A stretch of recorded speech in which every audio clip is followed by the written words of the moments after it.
Hi friends, welcome to my channel mother's talk. और आज के इस वीडियो में हम प्रेगनेंसी सीरीज़ शुरू करने जा रहे हैं जिसमें कि हम प्रेगनेंसी से रिलेटेड काफ़ी सारी बातें करेंगे। तो आज ये पहला वीडियो है और इस वीडियो में हम बात करेंगे केसर के बारे में।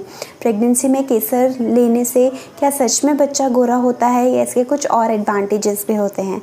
तो चलिए शुरू करते हैं ये वीडियो। तो जब भी घर में ये गुड न्यूज़ आती है कि कोई प्रेग्नेंट है तो हम जनरली उससे केसर गिफ्ट करते हैं और बोलते हैं कि आप केसर खाना शुरू कर दो और केसर खाने से बच्चा गोरा होता है। तो आप सभी ने भी यही सुना होगा, मैंने भी सुना था अपनी प्रेगनेंसी के टाइम पे। तो ये जो है ये कंप्लीट मिथ है, ऐसा कुछ भी नहीं होता। बच्चे का कलर डिपेंड करता है उसके पेरेंट्स पे। जो भी जीन्स उसके पेरेंट्स से आएंगे उसमें वही डिसाइड करेगा उसका कलर गोरा होगा या फिर डार्क कॉम्प्लेक्शन होगा। हाँ, लेकिन केसर जो है वो एक फ्लेवरिंग एजेंट है। एक्चुअली होता क्या है कि प्रेगनेंसी के टाइम में हमें बोला जाता है कि आप दूध पियो, लेकिन कई लेडीज़ ऐसी होती हैं जिन्हें दूध अच्छा नहीं लगता, तो इसलिए बोला जाता है कि अगर आप केसर डाल के दूध पियोगे तो अच्छा लगेगा क्योंकि उससे फ्लेवर इन्हांस होता है। तो केसर का ये एक एडवांटेज है कि वो फ्लेवरिंग एजेंट है, इसकी वजह से आप उसे अगर दूध में डाल के पियोगे तो आपको अच्छा लगेगा। उसके बाद केसर के और भी एडवांटेजेस होते हैं, जैसे कि प्रेगनेंसी में नॉर्मली ये देखा जाता है कि स्टार्टिंग के फर्स्ट 3 मंथ्स में जनरली मॉर्निंग सिकनेस होना, वॉमिटिंग होना, ये सब अमूमन देखा जाता है। तो अगर आप केसर खाते हैं तो उससे मॉर्निंग सिकनेस, स्टमक में क्रैम्प्स आना, एसिडिटी होना, ये सब भी कंट्रोल होता है। केसर जो है वो एक बहुत ही पुराना हर्ब है जो कि बहुत पुराने समय से चला आ रहा है, तो इसके ये एडवांटेजेस भी होते हैं। जनरली प्रेगनेंसी के टाइम में हमारा जो डाइजेस्टिव सिस्टम होता है वो वीक हो जाता है, तो अगर आप केसर खाते हैं तो उससे आपकी जो पाचन शक्ति होती है वो भी इम्प्रूव होती है, तो आपको डाइजेशन का भी प्रॉब्लम थोड़ा कम रहता है। अब अगर आप केसर ले रहे हैं तो आपको कैसे लेना चाहिए, किस तरह का केसर लेना चाहिए और कितनी मात्रा में लेना चाहिए। केसर जो है आजकल मार्केट में बहुत सारे तरीके के केसर अवेलेबल हैं, लेकिन ऐसे बोला जाता है कि जो कश्मीरी केसर होता है वो बहुत अच्छा होता है। तो अगर आप कश्मीरी केसर लेते हैं तो बहुत ही अच्छा होगा।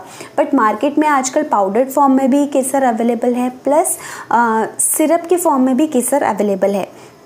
जो सिरप के फॉर्म में अवेलेबल है केसर वो हमें नहीं लेना चाहिए क्योंकि उसमें आर्टिफिशियल स्वीटनेस एडेड होती है। तो प्रेगनेंसी के टाइम में हमें इस तरह की चीज़ें नहीं लेनी चाहिए। और अगर आपको डायबिटीज़ है या फिर प्रेगनेंसी के टाइम किसी किसी को हो जाता है डायबिटीज़, तो उसलिए भी आपको उससे अवॉइड करना चाहिए। जो भी केसर का सिरप है वो आपको नहीं लेना चाहिए।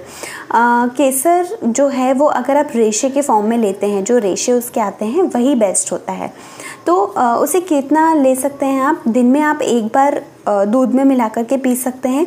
अगर आपको दूध में मिला के नहीं पीना है, अगर आप हलवा वगैरह बनाते हैं आप उसमें डालकर भी खा सकते हैं।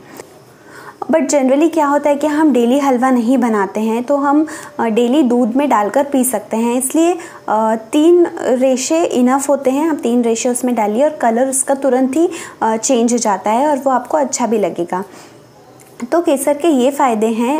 आप केसर का सेवन प्रेगनेंसी के टाइम में कर सकते हैं, बट ये सोच कर के मत कीजिए कि आप अगर केसर खाएंगे तो बच्चा गोरा होगा। बट हाँ, ये सोच कर कीजिए कि जो उसके अदर एडवांटेजेस हैं, जैसे कि एसिडिटी नहीं होगी, आपको स्टमक में क्रैम्प्स नहीं आएंगे, डाइजेस्टिव सिस्टम प्रॉपर होगा, तो आप ये सोच कर के केसर को खाइए। और कोई भी चीज़ जैसे कि केसर भी हो गया, अगर आप उसे मॉडरेशन के फॉर्म में लेते हैं, ऐसे कहा जाता है कि केसर जो है वो थोड़ा गर्म होता है, लेकिन अगर आप उसे एक संतुलित वे में लें, एक मॉडरेशन में लें अगर आप उसको, तो कभी भी कुछ भी नहीं होगा। अगर आप कोई भी चीज़ ज़्यादा मात्रा में ले लेंगे तो वो आपके लिए हानिकारक हो सकती है, बट मॉडरेशन में कोई भी चीज़ अगर आप लेंगे तो आपको कभी भी नुकसान नहीं होगा। तो आई होप आपको ये क्लियर हुआ होगा अभी के केसर को प्रेगनेंसी में लेने के क्या क्या एडवांटेजेस हो सकते हैं और केसर को क्यों लिया जाता है प्रेगनेंसी में।